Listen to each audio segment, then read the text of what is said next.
Ja, wir hatten ja diesen Themenschwerpunkt gewählt, genitale Selbstbestimmung und Gesundheit. Es ist ja in unserer westlichen Kultur eher etwas Neues, überhaupt Sexualität als etwas Gesundes anzusehen und Genitalien auch als das zu betrachten, was sie sind, nämlich Lustspendenorgane, mit Positivem in Verbindung zu bringen. In unserer Kultur und Tradition ist Sexualität ja eher sonst etwas Bedrohliches gewesen, etwas, das man verschließt, das man unterdrückt, das man eben auch wirklich im wahrsten Sinne des Wortes verletzt hat durch diese Eingriffe, dieses Wegschneiden von Teilen der Genitalien, was es letztendlich an allen Kindern immer noch gibt weltweit, in unterschiedlichen Kontexten und in unterschiedlichen Anteilen. Selbstverständlich ist ein Genital, das man mit einem Messer verletzt hat, ohne dass das zwingend medizinisch notwendig war, das ist nicht gesund. Das ist das Gegenteil von gesund, ein gesundes Organ zu verletzen, ihm eine Wunde zuzufügen. Das sieht man ja auch für den Rest meines Lebens. Ich sehe das jeden Tag, die Wunde, weil sie, auch wenn sie durch eine Narbe verdeckt ist und nicht mehr blutet, es ist eine Verletzung, die immer noch da ist. Und ich denke, was soll es Schamvolleres geben, als wenn einem Kind so etwas passiert und man lebenslang weiß, dass man hier keine Kontrolle über das Intimste, was ein Mensch hat, nämlich den Genitalbereich, dass man das erleben hat müssen. Das kann man verdrängen, man kann viele andere Dinge im Leben tun, die das auch in gewissen Teilen ausgleichen, aber es wird immer bleiben. Natürlich ist mir klar, dass die Millionen von Betroffenen, die es gibt, auch millionenfach unterschiedlich darüber empfinden und das ist auch gut so. Und ich spreche, und wir alle hier, die wir da sind, sprechen niemandem dieses individuelle Recht ab auf die individuelle Empfindung darüber. Aber dies darf niemals eine Entschuldigung, eine Rechtfertigung sein, dass man das mit Kindern weiter macht. Das sind zwei völlig unterschiedliche Dinge. Das Kölner Urteil ist bis heute natürlich einmalig auf der Welt gewesen. Sowas hat es seitdem nie wieder gegeben. Und der Deutsche Bundestag hat ja dafür gesorgt, dass es auch in Deutschland seitdem nicht wieder ein solches Urteil gegeben hat. Das war ja das explizite Ziel dessen. Nichtsdestotrotz, wir müssen weiter daran arbeiten, dieses Thema in den Fokus zu bringen, die Menschen dafür zu sensibilisieren, dann mit dieser Verweigerungshaltung einfach der Boden entzogen wird. Es ist ja auch heute wieder wirklich signifikant, dass niemand aus der deutschen Medienlandschaft hier ist, um sich zu informieren. Der wievielte WW-Doga ist das jetzt? Ich glaube der 12. Der 12. Und wir sind hier in Köln, einer Medienstadt. Wo sind die Medien? 400 Kinder landen jedes Jahr in Deutschland in Notaufnahmen in Kliniken und müssen dort behandelt werden, stationär. Das fällt unter den Tisch. Sie zahlen den Preis dafür. Auch unser Gesundheitsminister zum Beispiel, der ja für dieses heutige Thema zuständig wäre, Herr Professor Lauterbach, der sich ja gerne das Image als Wissenschaftler und Arzt in Politikergestalt gibt, hat damals diesem Gesetz zugestimmt, hat noch nie auf Einladungen zur heutigen Veranstaltung überhaupt geantwortet. Damit kommen sie durch, weil sie danach nicht gefragt werden. Das muss sich ändern und das müssen die verantwortlichen Personen tun. Wie Ephraim auch sagte, wir tun bereits unseren Part und das ist schwierig genug. Für Aufklärung hat zum Beispiel der Berufsverband der Kinder- und Jugendärzte wichtige Beiträge geleistet. Ich halte hier mal hoch, das ist der Flyer Mann um Mann. Da steht sogar, jetzt muss ich natürlich die deutsche Version lesen, Informationen für Jungen und ihre Eltern, um die Intaktheit des Penis zu bewahren und Krankheiten vorzubeugen. Also ein echter Gesundheitsflyer. Den gibt es seit über 10 Jahren und wir hoffen immer, dass er in möglichst vielen pädiatrischen Praxen ausliegt, damit Eltern hier Informationen bekommen, um eben die Gesundheit ihrer Kinder zu wahren.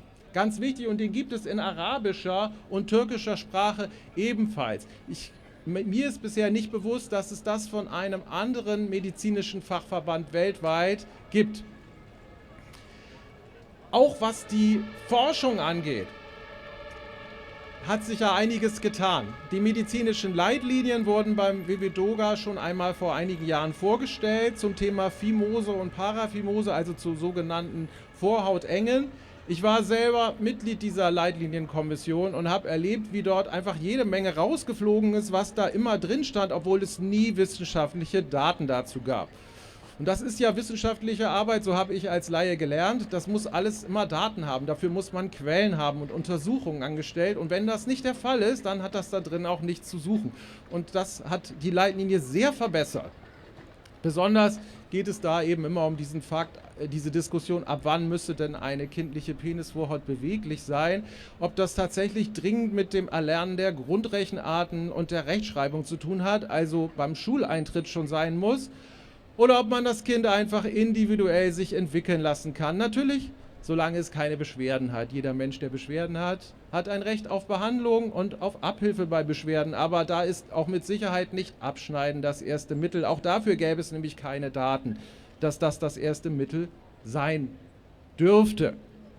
Gesundheit hat ja auch mit Prävention zu tun. Dazu wird ja Penisvorhautabschneiden auch missbraucht mit westlichen Geldern in afrikanischen Ländern in riesigem Ausmaß. Auch dafür gibt es natürlich keine medizinische und erst recht keine medizinethische Grundlage.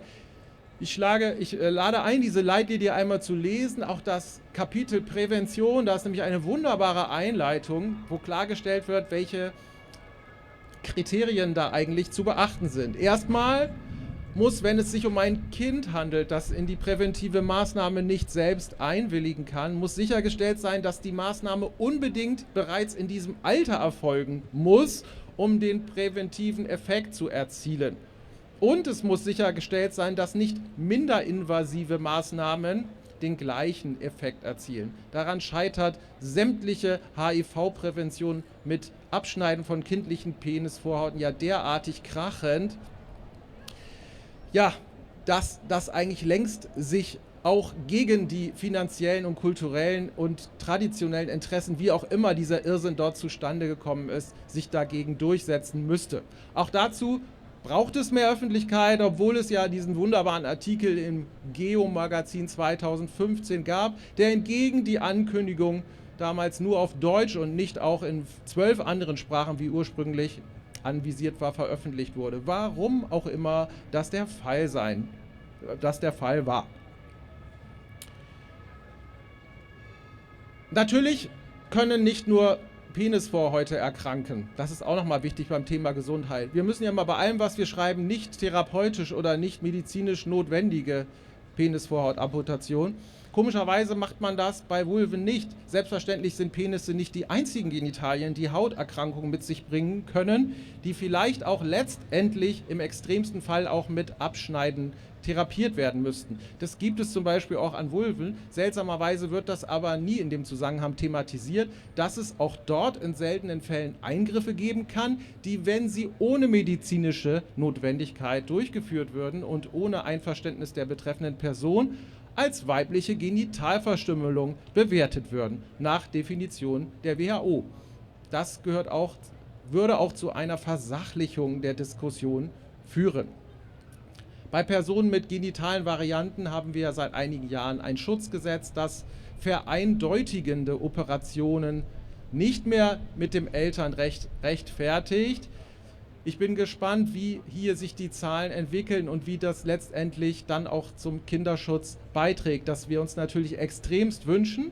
Aber auch Menschen mit genitalen Varianten können andere Erkrankungen haben, die eventuell dann auch behandlungsbedürftig sind oder vor allen Dingen es vielleicht nicht sind und trotzdem immer auch dort noch Operationen passieren.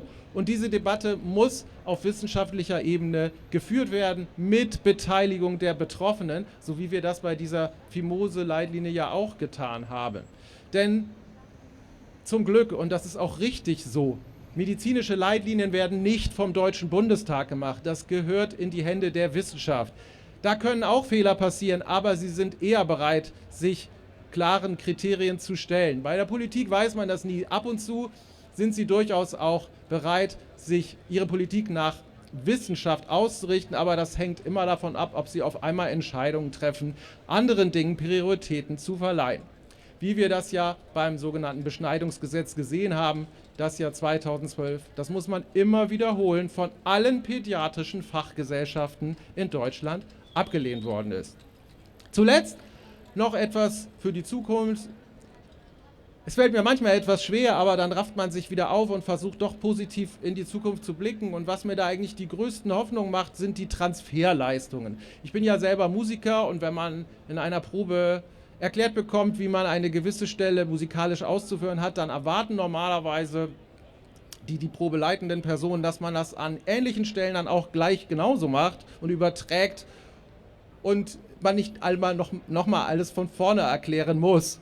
Und junge Menschen heute, Generationen, die damit aufwachsen, my body, my choice, die damit aufwachsen, me too, die sagen, nein heißt nein, nur ein Ja ist Ja, die werden zunehmend, und das machen sie auch schon, von alleine die Transferleistung bieten und in ihr Denken integrieren, dass selbstverständlich Kinder nach genital sortiert werden können, wem man was wie abschneiden kann, dass es sich hier um ein Menschenrecht handelt, das universell gelten muss. Ich wünsche uns allen noch einen wunderschönen Tag. Ich danke nochmal allen. Der Livestream ist jetzt gleich zu Ende. Thank you very much everybody who has watched the livestream worldwide. We will install several languages subtitles so you can follow everything at least in English in Germany in the future. And see you next year, and let's stay in contact for children's rights and for genital health. Bye bye.